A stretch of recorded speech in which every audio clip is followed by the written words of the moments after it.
Title: The government grant that didn't exist. Ever been offered money for doing nothing? Too fast? Too easy? Too perfect? That's how it starts. A message. A phone call. An ad that sounds like a dream come true.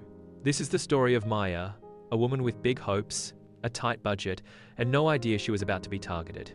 It was called a government support grant, promised no paperwork, no stress, just a few clicks, and thousands of dollars on the way. But here's the truth. What almost landed in Maya's account wasn't help, it was harm. From Mumbai to Madrid, from Toronto to Tokyo, scams like this don't need a passport. They travel fast, they talk smooth, and they don't care if you're young, old, rich, broke, smart, or just tired. So listen closely. This isn't just Maya's story. It could be yours, and it might just save you. She's a remote worker, living in a fast-moving city filled with noise, neon lights, and non-stop expenses. Her job pays just enough to keep her afloat. Rent, internet, food. She's also trying to grow a small side business selling handmade accessories online, but it's slow. Each day, she juggles deadlines, Zoom calls, and late-night packing for orders. Money is tight, time is tighter. But she keeps going. One afternoon, while scrolling through social media on her break, something catches her eye. A clean, professional-looking ad. 10 Zero Government Support Fund. Apply now. For citizens struggling after the pandemic. No stress, no paperwork, just fill and receive. It looks legit. There's even a logo in the corner and a video testimonial below. It promises quick help just when she needs it most. Maya pauses. Her heart beats a little faster. Could this be her break? She clicks. The moment Maya clicks the ad, she lands on a website that looks perfect. It has a clean design, complete with a government flag in the corner. The colors match her country's official site. There's a photo of a smiling woman holding a big check. Right beneath it, a glowing headline, 10 Zero Direct Support, approved for pandemic recovery. The site includes testimonials. Thanks to the support fund, I cleared my debt. Carlos M., Spain. This grant changed my life. Tina K., Canada. Fast, simple, no stress. Ahmed B., UAE. Maya scrolls down. She sees logos from real agencies, the National Bank, the Ministry of Welfare, even the United Nations. Everything looks official, too official to question. A timer flashes in red. Deadline, 4 hours left to apply. She frowns. Why the rush? She wonders. Then again, maybe that's just how grants work now, fast, digital, easy. A form pops up, name, email, phone number, occupation, monthly income, bank account, and routing number. She hesitates. But there's no request for a card number, no password, no fees. It's just to receive money, she thinks. No harm in that, right? She types, clicks, submits. The site thanks her immediately. Application received. Funds will be dispersed in 24 hours. And just like that, she feels lighter, hopeful, even. But what Maya doesn't know is this. The website was a fake. The logos were stolen. The testimonials were made with AI. And the bank info? Now in the hands of cybercriminals. No alarms go off. No warnings flash. The trap has been set and Maya just walked in. The next morning, Maya's phone rings. The number looks local. She answers. Good morning, Miss Maya. I'm calling from the National Relief Office. Congratulations, your application for the 10 Zero Support Grant has been approved. The voice is calm, friendly, professional. Maya sits up. Wow, really? That was fast. Yes, the caller replies smoothly. You were selected in our final batch of recipients. There's just one step left. A small processing fee of $100 to activate your transfer. Maya pauses. A fee? Yes, a standard administrative cost. Government policy. Fully refundable after disbursement. It sounds official. He even gives her a reference number. Still, Maya feels a little unsure. Can I pay from my bank app? She asks. Of course, he says, then quickly adds, but please do it within the next hour to avoid system timeout. After that, your slot will be passed to another applicant. Pressure, again. A tiny voice in her head whispers, something's off. But the voice on the phone sounds so convincing. And 100 for 10? Zero? That's just 1%. Seems reasonable. Governments have admin fees all the time, right? She mumbles to herself. But then another message comes in. An email.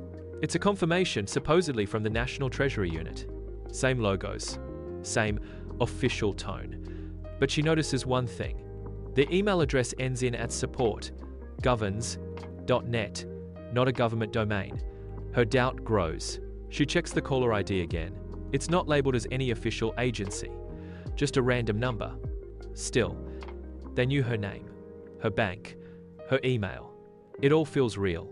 Before she can decide, her phone buzzes again, a follow-up text. Reminder, your 10-0 grant is still pending. Pay your $100 processing fee now to avoid disqualification. Just as Maya's finger hovers over the send payment button, a memory flashes in her mind. A few weeks ago, her friend Lynn had shared a post in their group chat, something about a wave of fake grant scams targeting remote workers and freelancers. The message had seemed a bit alarmist at the time, but now it hits differently. Wait, Maya mutters. What did Lynn say again? Always Google the organization.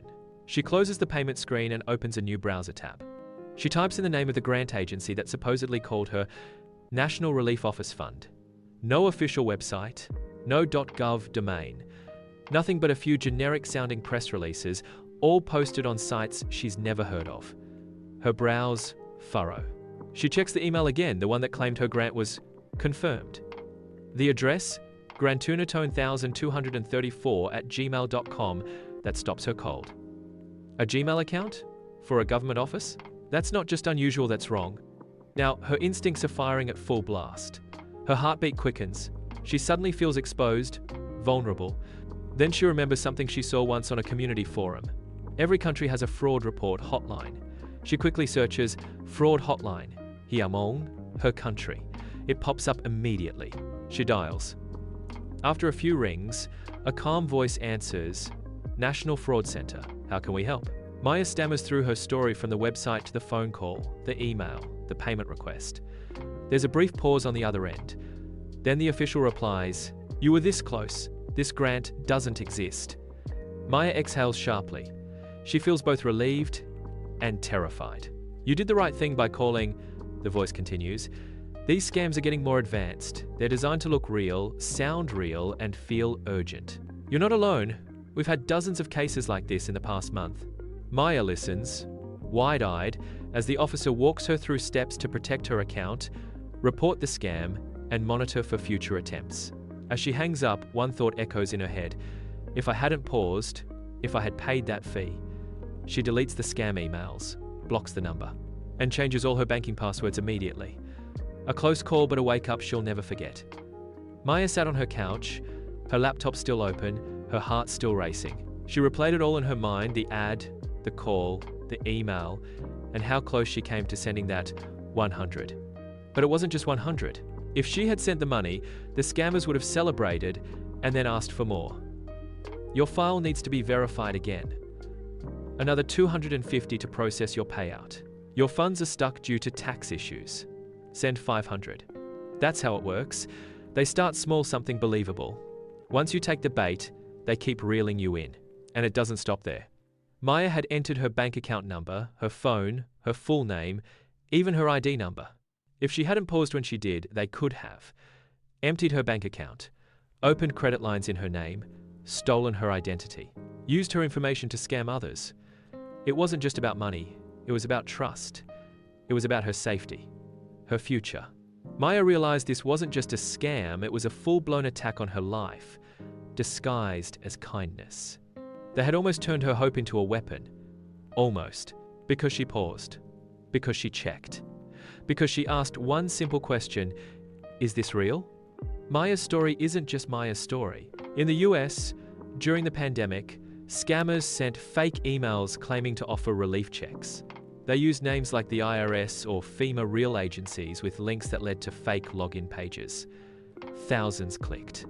Millions were stolen. In South Africa, during small business aid rollouts, scammers posed as government officials. They promised loans or grants, but first, a small admin fee. Entrepreneurs desperate for help paid and never heard back. In the Philippines, after natural disasters, fake disaster relief messages flooded inboxes. Victims were asked to fill forms and submit IDs for housing or food funds. Instead, they handed their identities to fraudsters.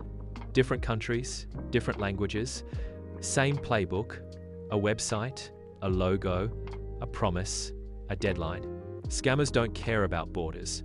They follow pain. They follow hope. That's what makes them dangerous. And why we all have to stay alert. Because while governments change, scammers don't. Maya was lucky. She paused just in time. But not everyone does. The truth?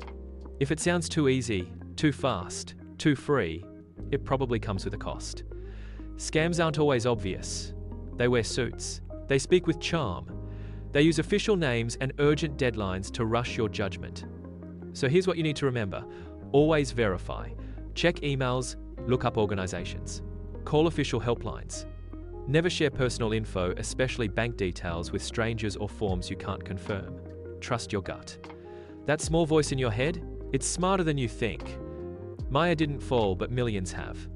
Don't be the next cautionary tale. Be the reason someone else gets smarter. Stay alert. Stay informed. Knowledge is protection. Follow for more real stories like Maya's. Subscribe and stay scam smart because the next story might be yours.